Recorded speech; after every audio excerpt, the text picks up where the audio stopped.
Hello everyone, मैं अनुभव सिंह स्वागत करता हूं आपके अपने यूट्यूब चैनल अनुभव टेक पर। देखिए दोस्तों, आज का जो हमारा टॉपिक होने वाला है वो जी का फिजिक्स 25 इंपॉर्टेंट क्वेश्चन के बारे में हो जाता है। तो चलिए बिना टाइम वेस्ट किए हम सीधे आपको क्वेश्चन की ओर ले चलते हैं। तो welcome to my YouTube channel Anubhav tech, subscribe please. यदि आप चैनल पे पहली बार विजिट कर रहे हैं तो हम जब बता दें, यूपी पॉलिटेक्निक से related, entrance exam, semester exam से रिलेटेड कई सारे हेल्पफुल वीडियो आप लोगों के लिए लाते रहते हैं। तो आप चैनल को सब्सक्राइब करके रखें, जो कि आपको बहुत ही आगे वेरी हेल्पफुल होने वाला है। तो चलिए देखते हैं, पहला क्वेश्चन आपकी स्क्रीन के सामने है। एक ईंट को बिल्डिंग, पहला क्वेश्चन है ये। एक ईंट को बिल्डिंग की छत से गिराया जाता है जो 6 सेकंड पश्चात जमीन से टकराती है। बिल्डिंग की ऊंचाई क्या होगी? तो given that time equal to 6 second, जैसा कि हम जानते हैं गति के समीकरण से यस बराबर U T plus half A T का स्क्वायर। तो यहाँ पे u की वैल्यू जो है 0 मीटर पर सेकेंड है, जो कि प्रारंभिक वेग है, क्योंकि और g की वैल्यू यूनिवर्सल ग्रेविटेशनल फोर्स है। तो g इक्वल टू 10 मीटर पर सेकेंड स्क्वायर होगा। तो यहाँ पे वैल्यू जब रखेंगे तो हमारा जो सॉल्व करने के बाद आएगा वो 0.80 मीटर आंसर आएगा। चलिए क्वेश्चन नंबर 2 की ओर मूव करते हैं हम लोग आसानी से। वी नो दैट पूछा हुआ है 0.00005 की कोटि है। तो जब की कोटि पूछा जाए तो इसे हम यन इक्वल टू ए इंटू 10⁻⁻6 के फॉर्म में लिख लेते हैं। यही आपका कोटि होता है। तो इसे देखिए हम बनाएंगे तो 0.5 इंटू 10⁻⁵ जो होगा यही आपकी कोटि होगी, यही आपका आंसर होगा। चलिए इस प्रकार की क्वेश्चन में प्रैक्टिस कर लीजिएगा। तो चलिए बढ़ते हैं हम क्वेश्चन नंबर थ्री थ्री की ओर। 1 माइक्रो एम्पियर विद्युत धारा के किसके बराबर होता है, कितने के बराबर होता है? तो हम बता दें आपको 1 माइक्रो एम्पियर 10⁻⁻6 एम्पियर के बराबर होता है। और देखिए चौथा क्वेश्चन आपकी स्क्रीन के सामने है। R1 व R2 प्रतिरोध के प्रतिरोधक समांतर क्रम में जुड़े हैं, इनका तुल्य प्रतिरोध है। तुल्य प्रतिरोध के लिए हम जानते हैं 1/R इक्विवेलेंट बराबर 1/R1 प्लस 1/R2 होता है, जिसको हम सॉल्व आउट करेंगे। देखिए सॉल्व आउट करके हमने नीचे दिखाया हुआ है, आपका आएगा R1 इंटू R2 आएगा अपॉन 1 प्लस R1 R2 आएगा। चलिए क्वेश्चन नंबर 5 की ओर मूव करते हैं। बहुत ही आसानी से अंत तक जुड़े रहिएगा, आपको बहुत सारे क्वेश्चंस की प्रैक्टिस कराई जानी है वाली है। आप इसका स्क्रीनशॉट भी रख सकते हैं क्वेश्चनों का, या फिर नोट करके रख लीजिए, आपको जीका प्रिंटर से एग्जाम में बहुत ही हेल्पफुल होने वाले हैं।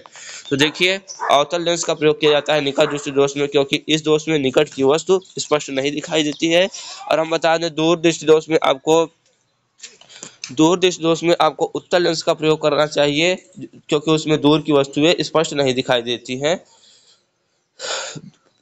दूर की वस्तुएं स्पष्ट दिखाई देती हैं, उल्टा हो गया था। यहाँ पे देखिए क्वेश्चन नंबर 6 है। चुंबकीय क्षेत्र की तीव्रता का मात्रक है। तो हम बता दें चुंबकीय क्षेत्र की तीव्रता का मात्रक वेबर पर मीटर स्क्वायर होता है, जो कि 1 टेस्ला के बराबर होता है। तो क्वेश्चन नंबर 7 की ओर मूव करते हैं। गुप्त ऊष्मा की सीजियस इकाई है। गुप्त ऊष्मा की सीजियस इकाई कैलोरी पर ग्राम इनवर्स होती है, अर्थात कैलोरी पर ग्राम होती है। तो चलिए इसका भी स्क्रीनशॉट रख लीजिएगा। चलिए बढ़ते हैं क्वेश्चन नंबर 8 की ओर। सीजियस पद्धति में बल की इकाई क्या होती है? तो हम बता दें आप लोगों को सीजियस पद्धति में जो बल की इकाई होती है वो डाइन होती है।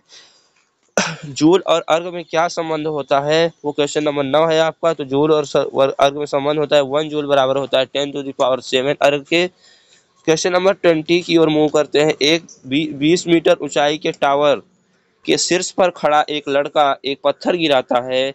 वह वेग जिससे यह जमीन से टकराता है, तो उस पत्थर का वेग पूछ रहा है। तो देखिए यहाँ पे हाइट दिया हुआ है 20 मीटर, यच की वैल्यू दी है 20 मीटर। जानते हैं वेग बराबर होता है √2gh। ये शॉर्टकट फार्मूला है, इसे आप अप्लाई करेंगे। आप मोशन के इक्वेशन से भी सॉल्व कर सकते हैं, ये शॉर्टकट फार्मूला है। इसे सॉल्व करेंगे तो आपको डायरेक्ट आंसर आएगा। देखिए 2gh, जी की वैल्यू 10 दी हुई है, एच की हाइट आपका 20 मीटर दिया है, तो हम मल्टीप्लाई करेंगे तो फाइनली जो आंसर सॉल्व करने के बाद आएगा वो 20 मीटर पर सेकेंड आएगा। गोले के आयत की त्रिज्या में मापन में त्रुटि 1% है, तो इसके आयतन में त्रुटि क्या होगा? जैसा कि हम जानते हैं गोले का आयतन 4/3 πr³ होता है। तो इसका हम ये आयतन है v बराबर लिख सकते हैं हम 4/3 πr³। तो दोनों पक्षों का लॉग ले लेंगे, लॉग लेने के बाद आएगा log v, और ये 4/3 पाई हो जाएगा अलग, और यहाँ पे अगर log r का क्यूब आएगा तो log m की पावर n का फार्मूला लगेगा, तो n आगे अर्थात 3 आगे आ जाएगा, 3 log r लिख लेंगे। जिसका अवकलन करने के बाद डायरेक्ट हम सॉल्व करेंगे तो पूरी चीजें कैंसिल आउट जाएगी। फिर 100 का मल्टीप्लाई कर देंगे दोनों पक्षों में, क्योंकि हमें परसेंटेज याद करना है। तो 3% आपका फाइनल आंसर आएगा। यदि बल को 4 गुना तथा क्वेश्चन नंबर 12 है, यदि बल को 4 गुना तथा क्षेत्रफल को आधा कर दिया जाए तो प्रारंभिक दाब और परिणामी दाब का अनुपात क्या है? तो P1 बराबर F/A प्रारंभिक दाब आपका P1 है और और क्षेत्रफल जो है A बराबर A/2 है, अर्थात क्षेत्रफल आपका आधा हो जाता है। तो जो आपका इक्वेशन आएगा वो आपका देखिए P1 रेशियो P2 जो आएगा वो 8:1 आएगा। इसका भी स्क्रीनशॉट रखना चाहे तो आप रख सकते हैं आसानी से। कार्य का सीजीएस मात्रक क्या है? कार्य का सीजीएस मात्रक जो होता है आपका अर्ग होता है। दो वस्तुओं की माप में 45 डिग्री सेल्सियस का अंतर है तो सेल्सियस पैमाने पर यह अंतर होगा। क्वेश्चन नंबर 14 है। तो देखिए हम जानते हैं फार्मूला C/5 = F - 32/9 32/9 होता है। तो वैल्यू को जो पुट करेंगे यहाँ पे जो सॉल्व करने के बाद 7.22 डिग्री सेल्सियस आएगा। तो चलिए क्वेश्चन नंबर 15 जो है आपका, दो वस्तुएं H1 और H2 ऊंचाई के साथ छोड़ी जाती हैं एवं उनके पृथ्वी पर पहुंचने में लगे समयों का अनुपात। तो देखिए हम जानते हैं T बराबर √2 H/G होता है। तो यहाँ पे G तो इक्वल रहेगा, अर्थात जब डिवाइड करेंगे, अनुपात पूछा हुआ है रेशियो, तो डिवाइड करेंगे तो √G से √G कैंसिल आउट हो जाएगा, √2 से √2 कैंसिल आउट हो जाएगा। देखिए यहाँ पे हुआ भी है। तो आपका जो फाइनली आंसर आने वाला है वो H1/H2 आने वाला है। क्वेश्चन नंबर 16 की ओर। यदि दो समतल दर्पणों के बीच का कोण 60 अंश हो तो उनके बीच प्रतिबिंबों की संख्या क्या होगी?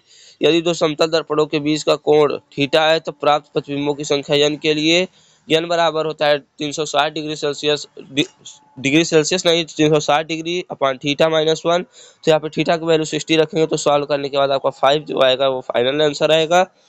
क्वेश्चन नंबर 17 की ओर मूव करते हैं हम धीरे से। ध्वनि की तीव्रता 20 गुनी कर दी जाए तो ध्वनि का स्तर कितना डेसिबल बढ़ जाएगा? तो देखिए हम इसको सॉल्व आउट किए हुए हैं, आप इसका आंसर देख सकते हैं, बहुत ही आसानी पूर्वक देख सकते हैं। इसका जो आएगा 13 डेसिबल आएगा। 10 × log20 आएगी, log20 की वैल्यू निकाल लेंगे तो 1.3010 आएगा, तो जो कि 13 डेसिबल के बराबर होता है। क्वेश्चन नंबर 18 की ओर मूव करते हैं। ध्वनि की तीव्रता को किसमें मापा जाता है? तो हम पहले ही बता चुके हैं आपको कई सारी वीडियोज में। ध्वनि की तीव्रता को डेसिबल में अर्थात डीबी में नापा जाता है। डीबी से डिनोट किया जाता है डेसिबल को। अर्ग किसका मात्रक है? तो बता दें हम, अर्ग कार्य का मात्रक होता है। क्वेश्चन नंबर 20 है जो कि आपका लास्ट क्वेश्चन है शायद इस वीडियो का। विद्युत सेल स्रोत के है, विद्युत सेल विद्युत धारा का स्रोत होता है। विद्युत सेल से हमें विद्युत धाराएं प्राप्त होती है। चलिए देखते हैं, एक क्वेश्चन शायद और है आपका, नोट कर रखा है हमने। ऊर्जा का मात्रक नहीं है, ऐसा मेगावाट जो है ऊर्जा का मात्रक नहीं है, यह शक्ति का मात्रक है। ये ऑप्शनल क्वेश्चन था।